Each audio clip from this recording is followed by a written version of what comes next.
वैष्णवांश्च श्री रूपम शांत जातम सवर्ण रघुनाथान्वितं सजीव साद्वैतम सावधूतम परिजन सहितम श्री कृष्ण चैतन्य देवम राधा कृष्ण पादान सवर्ण ललितम श्री विशाखान्वितांश।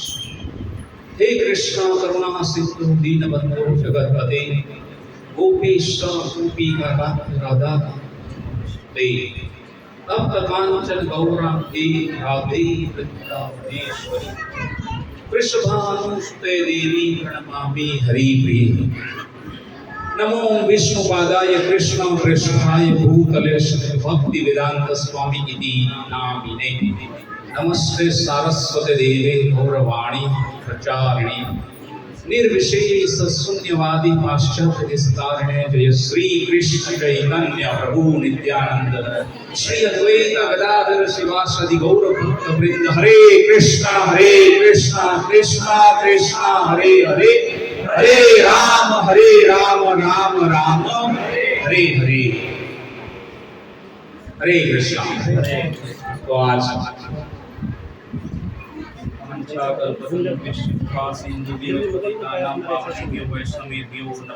नमः। तो आज राधाष्टमी त्योहार है। आगे जगह इस साइड में है, जब कोई आना तो आ सकते हैं। इसमें से बीच में पास ना हो वैसा कर दीजिए ताकि बीच में से आए।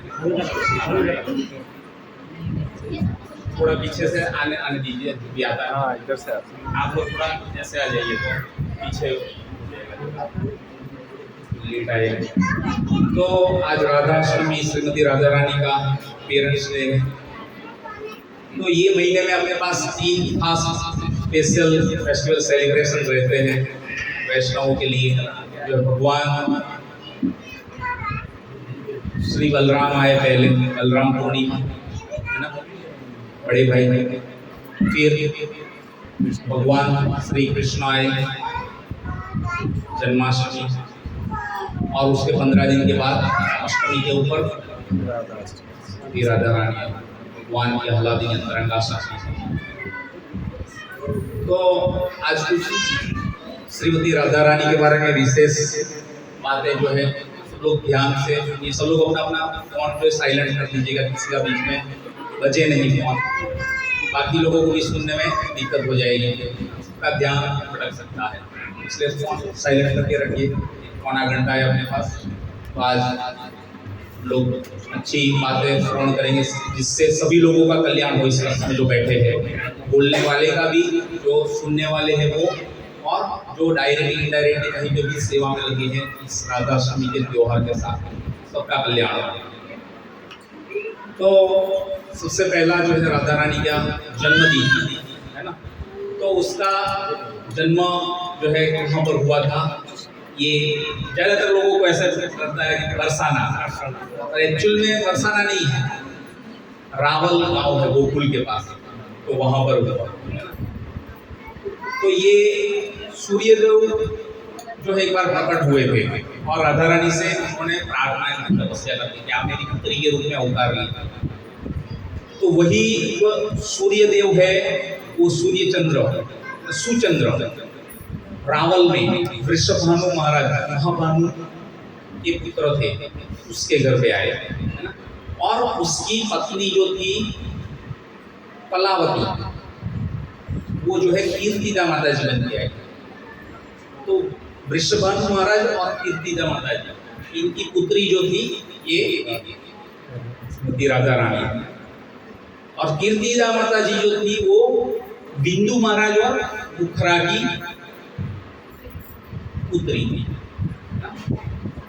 मुखरा विलेज आप लोगों को कुछ भक्तों को शायद याद होगा, हम लोग गए थे Mukhra village, it's very internal village in Govardhan, जहाँ पर हम लोगों ने वो शिला चेक किया था, याद है ना, अलग ही किस्म का आवाज आता था Govardhan, that was that place.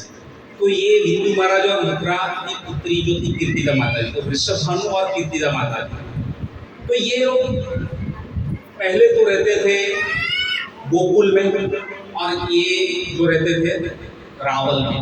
फिर बाद में कंस का अटैक होता रहता था बार बार, तो फिर बाद में अराउंड 2 to 2.5 years जो है दे गेट शिफ्टेड। ये लोग जो नंद महाराज वो लोग जो थे वो नंदगांव चले गए। नंदीश्वर पर्वत शिव जी है ना, नंदगांव याद है। और वृषभानु महाराज और कीर्तिदा माता जी और राधा रानी ये लोग शिफ्ट हो गए बरसाना। बरसाना में जो है ब्रह्माचल पर्वत है ना, वहां पर ब्रह्मा जी के कितने मुख हैं? 1 2 3 और पीछे का। इस ब्रह्मांड के जो ब्रह्मा जी है उसका 4 मुख है, तो इसलिए 4 पर्वत है ना, मानगढ़, दानगढ़, विलासगढ़ और भानुगढ़। बरसाना में दानगढ़ बोलते हैं, तो गोवर्धन में दानगढ़ इस तरीके से। तो ये जगह है, तो वहां पर जो भानुगढ़ था वहां पर उसका मेल था वृषभानु महाराज का, तो वो लोग वहां पर चले गए। तो इसलिए बरसाना और नंदगांव आए और वहां से नजदीक अराउंड 5 to 6 किलोमीटर है। तो वहां से वो राधा रानी जो भगवान श्री कृष्ण की ये सेवा के लिए जाती है प्रसाद का। तो इस तरीके से ये जो है इसका अलग अलग पुराण में जो है 2 अलग अलग स्टोरी बताई है कि इसका जन्म जो हुआ उसके पीछे है ना। तो पहले तो इनके वहाँ जो है पुत्री नहीं हो रही थी, कोई संतान नहीं था, तो इसलिए फिर वृषभानु महाराज ने कात्यायनी माता जी का व्रत किया, उसकी तपस्या की, पूजा की है ना। और फिर उन्होंने भी एक ही चीज बताई जो हम लोग सालों से बोलते आ रहे हैं है ना, हरि नाम बिना वत्स कर्ण शुद्धि न जायते। हरि नाम के बिना किसी के कर्ण की शुद्धि नहीं होगी, कोई कान का। प्रजा को फालतू की बातें और जो भौतिक गाने हैं कर्मियों द्वारा गाए हुए, ये गाने सुनते रहेंगे तो आपका कल्याण नहीं होगा है ना। आपको भगवान का नाम लेना पड़ेगा अपनी जीवा से, और अपने आप को सुनना भी पड़ेगा। जब आप भगवान का नाम लोगे और सुनोगे तो आपका वास्तव में कल्याण होगा, समझ रहे। तो इसलिए वहां पर भी जो है वही उपदेश दे रहे हैं ना कि कान की और मंत्र की दोनों की जो शुद्धि इच्छते हो तो हरिनाम प्राप्त करो। तो वृषभानु महाराज ने जो है ऋतु मुनि का आश्रम था यमुना नदी के किनारे, तो वहां पर गए, वहां पर तपस्या की और फिर बाद में उससे दीक्षा प्राप्त की। और दीक्षा में ये मंत्र मिला चैंट हरे कृष्ण। आप लोगों को लगता होगा कि ये इस्कॉन वालों का मंत्र है, ये अलग है। ये देखो द्वापर की बात है, कलयुग में भगवान श्री चैतन्य महाप्रभु ऐसे 500 साल पहले आए और उन्होंने दिया हरे कृष्णा कृष्णा कृष्णा हरे हरे, हरे राम राम राम हरे हरे। तो ये मंत्र जो है इति षोडश नाम कली कलमश नाशन, सभी कलयुग के कलमश को नाश करने वाला ये 16 शब्द का जो मंत्र है ना, महामंत्र है ये, तो सभी के लिए है, कोई भी बोल सकता है और सबको बोलना चाहिए। तो वहां पर उन्होंने भी बाद में ये मंत्र का जप किया। कभी जो है एक बार नदी में स्नान कर रहे थे तो एक अंडाकार का एक डब्बा जो है आता है, उसको मिलता है, स्वर्णाकार में था, और फिर उसमें से हजारों सूर्य के समान तेज निकल रहा था, और उसमें से जो है उनको ये राधा रानी जो है मिली। और एक दूसरा वो भी आ रहा है, ब्रह्मा जी के देखो अलग अलग कल्प में भगवान अभिज्ञ है और स्वराट है, भगवान को कोई बाध्य नहीं है। भगवान ब्रह्मा जी के कोई भी कल्प में, कोई भी समय पे, कोई भी रूप में, कोई भी अवतार लेके आके कार्य कर सकते हैं। कृष्ण जो है विष्णु में से कोई भी अवतार लेके इस नीचे करके आते हैं इस तरह पर। तो दूसरों में ऐसा है कि जब वृषभानु महाराज नदी में स्नान कर रहे थे तो एक कमल का जो पुष्प है वो जो है तैरते हुए आता है, और उसमें से जो है राधा रानी को पाते हैं, वो मिलते हैं। तो इसी तरीके से भाद्र महीने की शुक्ल पक्ष की ये अष्टमी के ऊपर दोपहर को 12 बजे जो राधा रानी का जन्म हुआ है ना, इस तरीके से। अब ये वृषभानु महाराज जो थे और नंद महाराज के पास गैया थी, 9 लाख गैया थी। पहले तो ज्यादा थी, अराउंड 30 लाख की ऐसी गाय थी उनके पास। फिर बाद में भगवान श्री कृष्ण का जन्म हुआ तो नंद महोत्सव किया, तो उसमें काफी सारा मैंने बताया था कि दान दिया, आभूषण और वस्त्रों से सुसज्जित, स्वर्ण मुकुट से जड़ी हुई सभी गायों सिंह और ये जो है दान में दिया। तो फिर बाद में उसके पास 9 लाख गाय है, तो नंद महाराज जो है ऐसे गायों की सेवा करते थे, और उसके पास इतनी गैया थी जो कृष्ण और बलराम उसको लेके जाया करते हैं। और वृषभानु महाराज जो है, वृषभ का मतलब क्या हो सकता है? बैल। तो वृषभानु महाराज के पास भी गैया थी, पर गैया से अधिक बैल थे और वो बैल की देखरेख करते थे। तो ये जो है इसमें बताया गया है।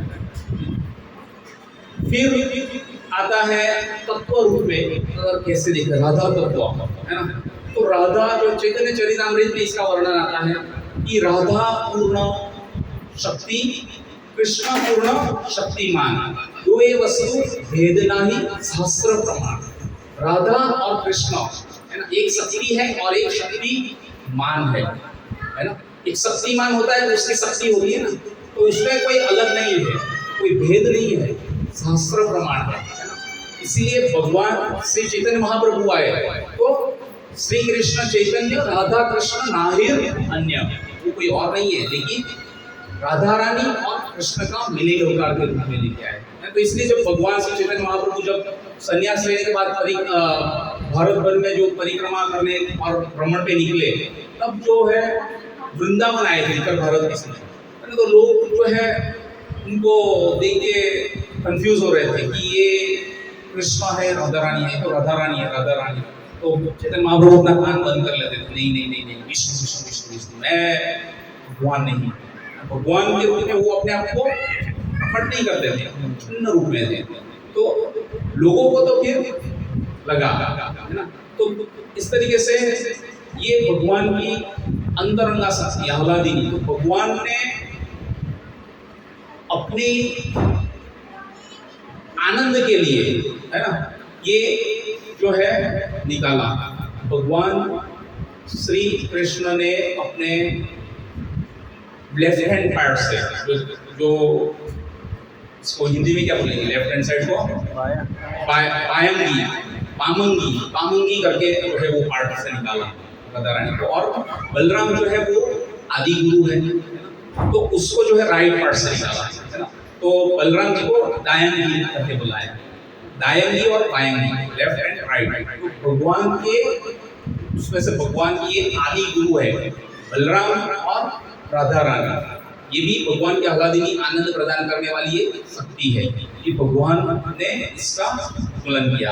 जब भगवान रास मंडल में थे तो भगवान को जो है आनंद में वर्धन करने की इच्छा हुई। आनंद वर्धन मतलब आनंद बढ़ाने की, तो इसलिए उन्होंने जो है अपने प्रेम पुंज प्रकट किए। प्रेम पुंज प्रकट करके उसमें से जो है रास मंडल में वो रास होने लगा, तो उससे जो है वहां पर धबा बोल हो गया, है ना, धबा मार।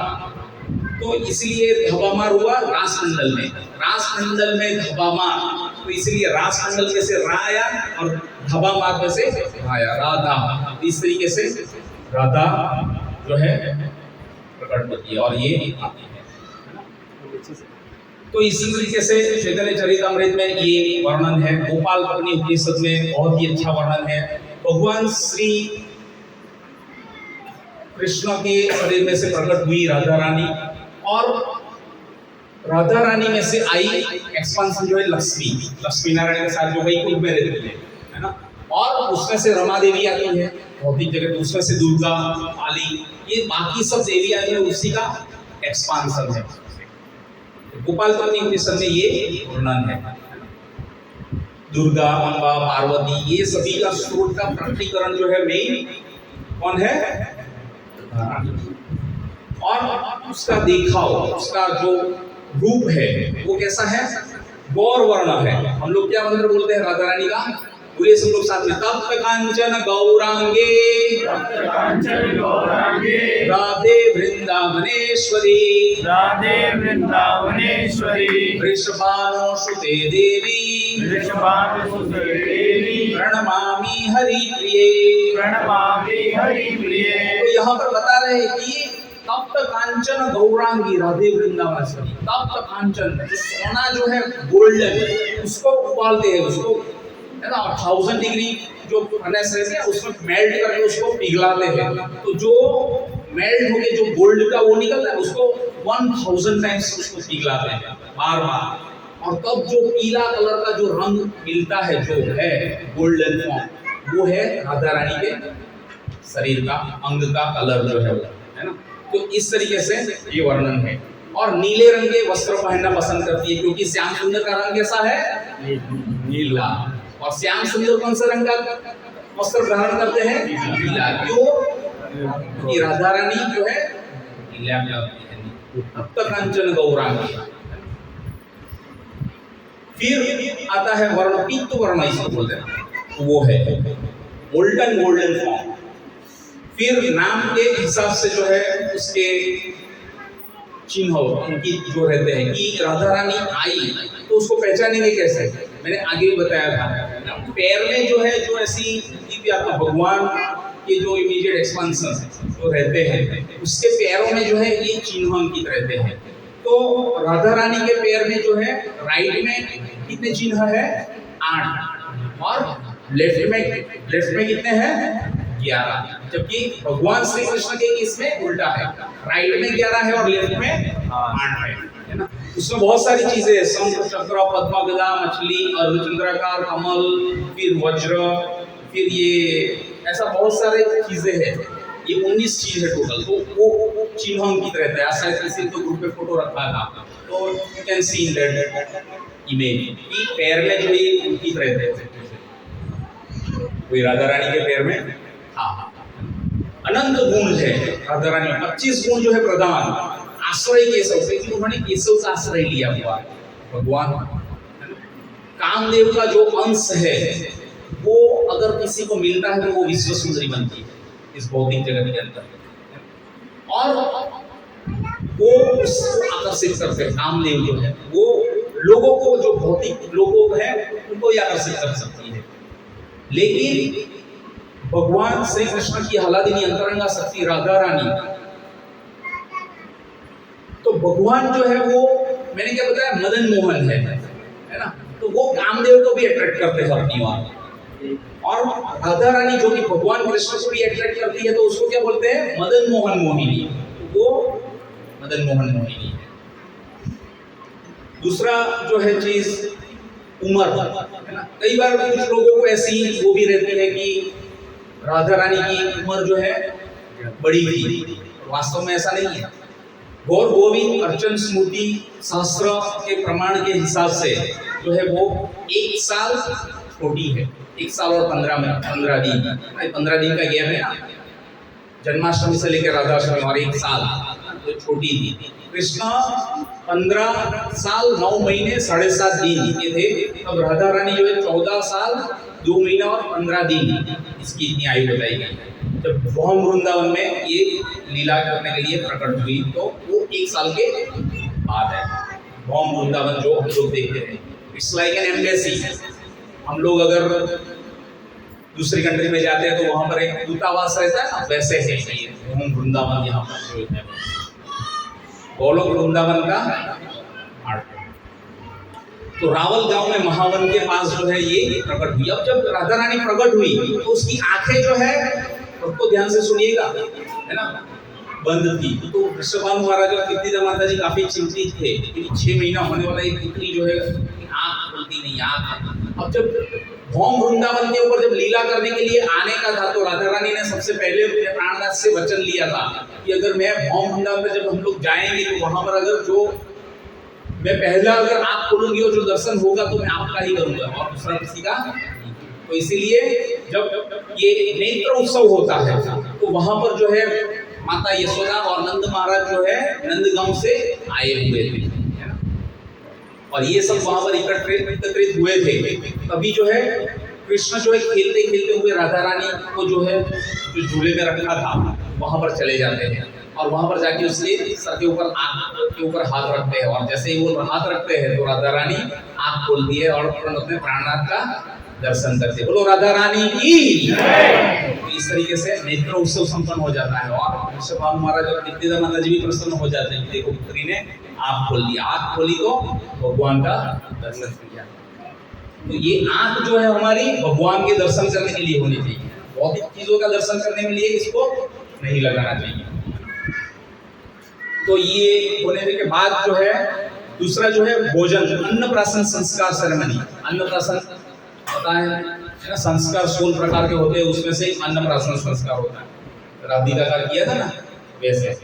तो भगवान को भोग लगाया हुआ जो प्रसाद है वो होने वाला जो बच्चे को पहले गाया जाता है शुद्ध भक्तों, वैष्णव और ब्राह्मणों के माध्यम से।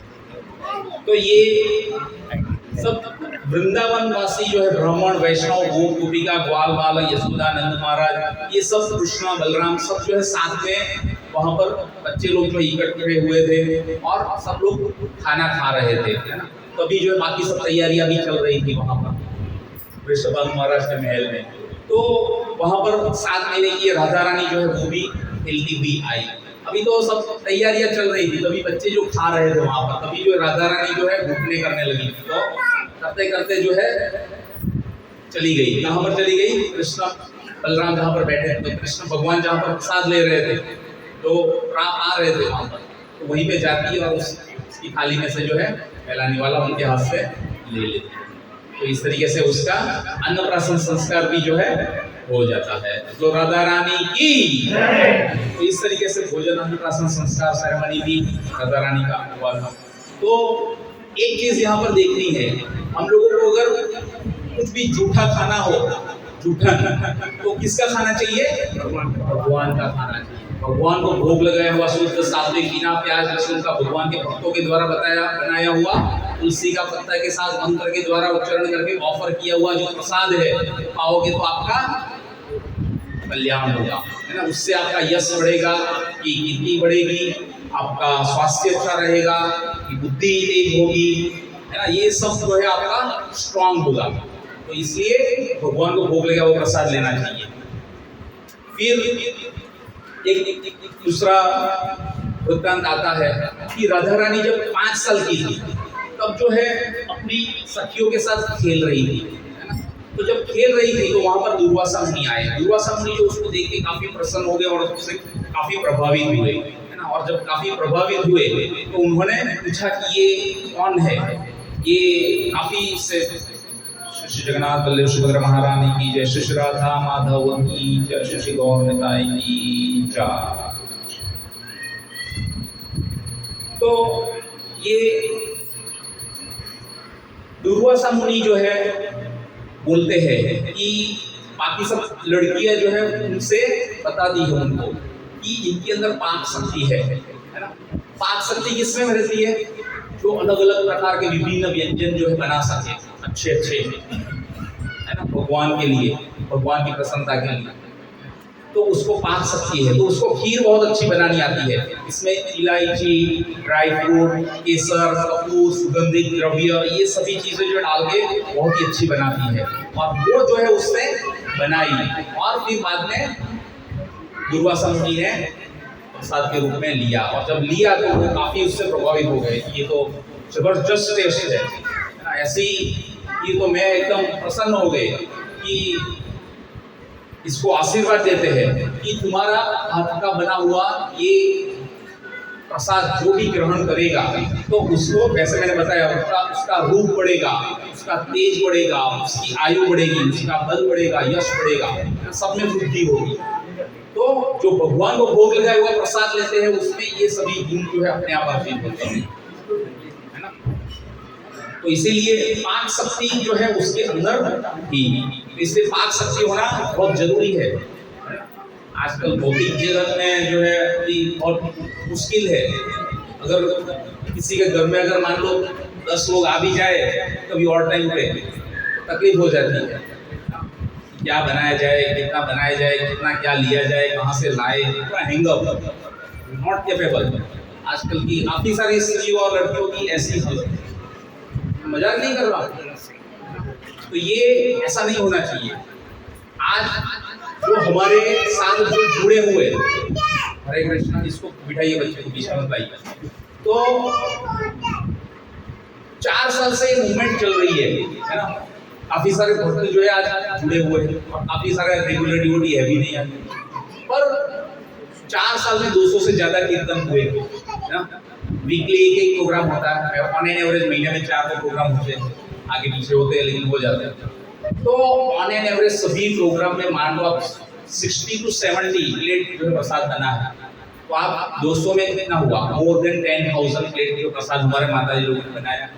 तो ये हमारे लिए गर्व की बात है। तो जो बाकी लोग जो है उनको भी जो है उस हिसाब से ये कला में निपुण होना चाहिए और जुड़ना चाहिए। इसमें हम लोग किसके लिए ये सेवा कर रहे हैं, भगवान की प्रसन्नता के लिए, ना कि हमारी जीवा की दृष्टि के लिए। हम भगवान की प्रसन्नता के लिए माता जी लोग प्रसाद बनाते हैं। प्रभु जी लोग भी इकट्ठे होते हैं, ऐसा नहीं प्रभु जी लोग नहीं होते, सब लोग मिलके भगवान की प्रसन्नता के लिए कार्य करते हैं, है ना। तो ऐसा होना चाहिए। तो ये पाक शक्ति है, वो राधा रानी में। अभी मैंने एक वीडियो भी रखा था, शायद सीता ठाकुरानी दिन वाला, उसमें भी जो है वही चीज तो बताई। एक स्त्री के अंदर, नारी के अंदर दो चीजें होनी चाहिए, एक तो पतिव्रता वाली और दूसरी जो है पाक शक्ति। ये चीज जो स्त्री के अंदर होती है वो धन्य है, वो भगवान को सबसे ज्यादा प्रिय है। तो एक्सपर्ट इज इन, इसलिए गुरु महाराज जो बताते हैं कि all ladies should be minimum qualified MSc होना चाहिए सबको। क्या हो सकता है एमएससी का मतलब क्या है? एमएससी होना चाहिए मिनिमम क्वालिफिकेशन। तो क्या हुआ एमएससी का मतलब? Master of science. तो ये भौतिक चीजें हैं, लेकिन हमारी दृष्टि में क्या है, master in cooking and service, है ना। आपको तुरंत देखो, अभी 100 लोगों का प्रसाद बनाना है, 2-2.5 घंटे में सभी माता जी लोग मिलकर बना देते हैं, है ना। इतना कैपेबल है। भगवान की सेवा में लगेगा, भगवान की शक्ति देते हैं और कार्य होता है। बाकी तो अगर बाहर से लाओ तो उसका तो कोई मूल्य ही नहीं है। तो इसलिए कभी भी कहीं पे कोई भी फेस्टिवल जो आध्यात्मिक हो रहा हो, तो वहां पर आपकी खुद की इंद्रियां जो है भगवान की सेवा में लगनी चाहिए, ना कि बाहर वालों की, कर्मियों की। तभी आपके ऊपर कृपा होगी, समझ रहे हैं। तो इसीलिए हमको जो चैंटिंग करते हैं वो devotees, those who are daily chanting Hare Krishna Krishna Krishna Hare Hare, Hare Ram Ram Ram Hare Hare, तो ये महामंत्र का जप करते हैं। तपस्या है ये जीवन की। आज कोका कोला पेप्सी कोला ऐसा बोलने के लिए 2 घंटे बोले तो बोल पाएंगे? नहीं बोल पाएंगे, मुंह थक जाएगा ना, दर्द करने लगेगा। जबकि हरे कृष्ण बोलवाएंगे तो बोल जाएंगे। इसलिए भगवान के नाम में ये पावर है। आप नाम लेते हैं तो जीवा के ऊपर भगवान नाचते हैं। आप कभी भी कहीं पे कोई भी कैसी भी परिस्थिति में हो, भगवान का नाम जब जो है होता रहना चाहिए। तभी आपकी कॉन्शियसनेस का लेवल जो है वो मेंटेन होगा, आप कृष्ण कॉन्शियसनेस बन पाओगे। नहीं तो फिर मन भागता ही रहेगा, काबू में नहीं रहेगा। वृंदावन में जावट करके जगह है, वहां पर राधा रानी का ससुराल भी है ना। तो जब भगवान भौम वृंदावन में लीला करने के लिए आते हैं, तो भी जो है ये एक फिल्म में रहता है ना, हीरो रहता है, हीरोइन रहता है, एक विलन भी आता है, पूरा कैरेक्टर, पूरी लीला होती है, तो पूरा अच्छे से पूरा मूवी एक डिजाइन होता है, तो देखने में मजा आता है और लोगों को पकड़ के रखता है। तो वैसे ही भगवान की भी लीला है। वहाँ पर एक कुंड भी है, वृक्ष भी है, किला भी है। वहाँ पर जो है राधा रानी की सास जो थी वो उसका नाम था जटिला, और उसकी ननद जो थी उसका नाम था कुटीला। जटिला कुटीला, ये पुराने पुलिस को पता रहता हो, है ना। लास्ट शायद बताया था।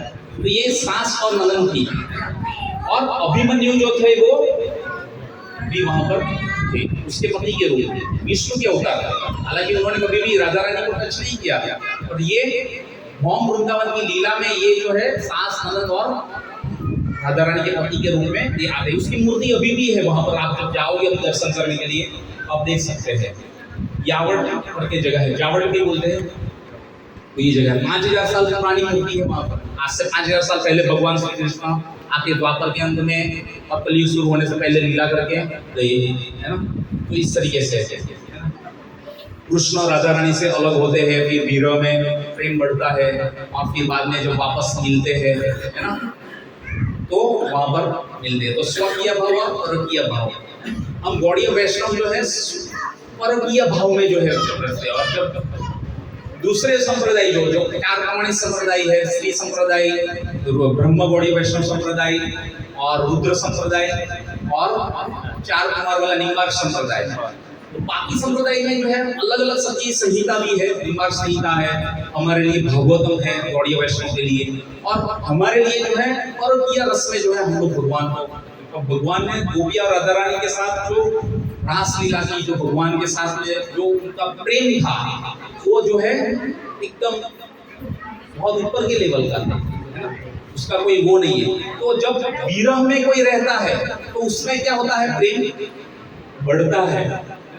एक नए नए लड़के लड़कियों की मान लो एंगेजमेंट हुई हो, है ना, और फिर वो दो लोग अलग रहते हैं तो है ना, कितना प्रेम बढ़ता है ना। वो दिन में कितनी बार मैसेज करते होंगे, है ना, और 2-4 घंटे के बाद उठते तो भैया मोबाइल खोल के देखेंगे मैसेज आया तो नहीं है, करता है कि नहीं करता है, होता है कि नहीं होता है। तो ये जो है प्रेम है। जब अलग हो जाते हैं तो विरह में जो है प्रेम और उफान पर आता है, ऊपर बढ़ जाता है, इस तरीके से। फिर जो है राधा रानी का विवाह भी हुआ, है ना, भगवान श्री कृष्ण के साथ भांडीर वन में ब्रह्मा जी ने जो है गुप्त विवाह भी जो है करवाया था, इसका भी वर्णन है शास्त्र में। कृष्ण 100 साल अलग रहे थे, बाद में द्वारका से भांडीर वन आए थे। ऋषभानु, कीर्तिदा माता जी, राधा रानी, सभी सखिया गोपियां, ये सभी लोग जो है वहां पर उपस्थित थे और वहां पर आए थे। और जब ये भौम वृंदावन की लीला जब समाप्त होती है तब भी जो है एक 4 योजन बड़ा जो है विमान आता है। एक योजन में कितना किलोमीटर होता है? 8 किलोमीटर जैसा। तो 4 योजन मतलब 32 किलोमीटर हुआ, यहाँ से ऑलमोस्ट बठिंडा का हो जाएगा। इतना लंबा बड़ा विमान आया और उसमें जो है सभी सखिया गोपियां, सभी राधा रानी, ये सभी लोग जो है अंदर चढ़ गए। ऋषभानु महाराज, कीर्तिदा माता जी, सभी लोग जो इस भौम वृंदावन लीला में आए थे और सभी जो है गोलोक वृंदावन में वापस चले जाए। बोलो राधा रानी की जय। तो इस तरीके से ये आदि मूल शक्ति है भगवान की, है ना। लक्ष्मी, रमा, पार्वती, दुर्गा, ये सब उसी में से आती है। और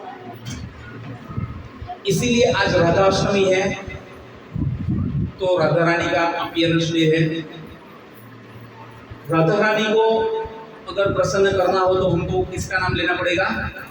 कृष्ण का। और कृष्ण को प्रसन्न करना हो तो किसका नाम लेना पड़ेगा? राधा रानी। इसीलिए हम लोग नाम क्या लेते हैं? राधा कृष्ण, दोनों को बचते हैं। राधे राधा को अकेले नहीं करते। गौड़ीय वैष्णव जो है राधा और कृष्ण को साथ में देखते हैं, साथ में हम दर्शन करते हैं और नाम भी लेते हैं तो हम हरे कृष्ण लेते हैं। हरे बोलते हैं भगवान को भरने वाली, है ना, भगवान की आनंद प्रदान करने वाली, भगवान की आह्लादिनी शक्ति जो है वो राधा रानी। तो हरे कृष्ण इस तरीके से। तो इसीलिए हम लोग जो है राधे राधे नहीं करते। आप वृंदावन में आप जाओगे तो कई बार हम लोगों को भी कृष्ण में ऐसे प्रचार में लोग जाते हैं, कई बार रामा में या इधर भी टाउन में भी कई बार तो लोग मिल जाते हैं तो बाहर बोलते हैं राधे राधे। ये पूरा भी सब लोग ऐसा बोलने लगे, पर वैसे एक्चुअल में जो भाव राधे राधे जो है केवल आज के दिन बोलते हैं तो ठीक है ना। आज राधा रानी का अपीयरेंस डे है, श्रीमती राधा रानी। और ये जो बरसाना के बाहर निकलती है तो वो फिर बाद में श्रीमती हो जाती है। जब अंदर रहती है बरसाना में तो है लाडली है ना, वहाँ के लोगों के लिए, वहाँ के जो लोग हैं उनके लिए लाडली है। लाल जो है भगवान श्री कृष्ण, लाडली लाल का मंदिर है ना, लाडली जी। तो इस तरीके से तो इसलिए हम लोग जो है हरे कृष्ण बोलते हैं, राधे राधे नहीं बोलते, इस तरीके से। और राधा रानी जो है हमारी सबकी माता है सभी जीवों के लिए। अगर एक बच्चा जो है कभी पिताजी से डरता होगा, कई बार है ना, पिताजी से डरते हैं कि नहीं डरते बच्चे? मदर से थोड़ा और यूजर फ्रेंडली और अच्छे रिलेशन रहते हैं। कुछ भी मन की बात, कुछ बिगड़ गया हो, कुछ गड़बड़ वाला केस हो तो हम लोग पिताजी से नहीं शेयर करते, किससे बताते हैं? माता जी से बता देते हैं, मदर को बताते हैं कि ऐसा ऐसा है, ये थोड़ा ऐसा हुआ है, थोड़ा देख लीजिए, ये करना है। तो मदर जो है सब संभाल लेती है और पूरा सिचुएशन सब नॉर्मल हो जाता है। तो इसी तरीके से जो है हमको भी भगवान कृष्ण का प्रेम अर्जित करने के लिए, कृष्ण को प्रसन्न करना है तो राधा रानी को प्रसन्न करना पड़ेगा, राधा रानी के पास जाना पड़ेगा, उससे प्रार्थना करनी पड़ेगी। तो वो जो है can recommend us to the lord Shri Krishna, who is the supreme personality of the godhead, supreme controller, है ना, परम नियंता है भगवान श्री कृष्ण, परम भोक्ता है, परम स्वामी है ना, परम पिता है, सभी जीवों को बीज प्रदान करने वाले या भगवान श्री कृष्ण। तो राधा रानी जो है रेकमेंड कर सकती है, इसलिए हमको उसकी प्रार्थना करनी। तो हम लोग इसलिए सीधे भगवान को अप्रोच नहीं करते। जो भगवान को सीधे अप्रोच करते हैं किसी गुरु शिष्य परंपरा में नहीं जुड़े, not connected with any disciplic succession, तो उसका भगवान जो है वो आज मेरे ऊपर पढ़ रखा श्रीमद् भागवतम का दूसरा कैंटो, दूसरा अध्याय, पांचवा अध्याय और उसका शायद कौन सा श्लोक का नंबर मैं भूल गया, उसमें वही जो लिखा था वो कि if one want to approach Lord Sri Krishna, then he have to come through the eternal potency, भगवान की जो अंतरंगा शक्ति है उसके माध्यम से भगवान के पास जाना पड़ेगा। तो उसका बहुत अच्छे से वर्णन किया है आचार्य महाराज। तो हमारा कर्तव्य बनता है कि आज राधा रानी का बर्थडे है और हम लोग उसकी प्रसन्नता के लिए अच्छे से अच्छे गुणगान करने का प्रयास करें, अच्छे से कथा कीर्तन जो हुआ उसको ग्रहण करें और हम सबकी भक्ति में भी प्रगति हो आज के दिन। और जो करवाने वाले हैं सौरभ प्रभु और अनमोल माता जी, जो यज्ञ करवाने वाले हैं उसका भी अच्छा कल्याण होता है। जो श्रोता बैठे हैं वो है ना, जो बोलने वाला वक्ता है उसका, सभी जो डायरेक्टली सब डेकोरेशन हुआ, अल्टर लगाया, प्रसाद बनाया, जो प्रसाद लेंगे, जिन्होंने सुना, जो यहाँ पर आके बैठे हैं, सबकी अटेंडेंस लगी है भगवान के दरबार में, तो सबके ऊपर कल्याण होगा। राधाष्टमी महामहोत्सव की, श्री प्रभुपाद की, गौर प्रेमानंदे, श्री हरि हरि हरि। किसी को कुछ बोलना हो, पूछना हो, किसी को जानने की जिज्ञासा हो,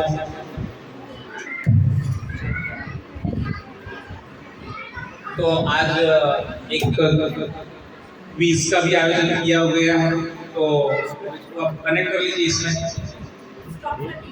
हरे कृष्णा।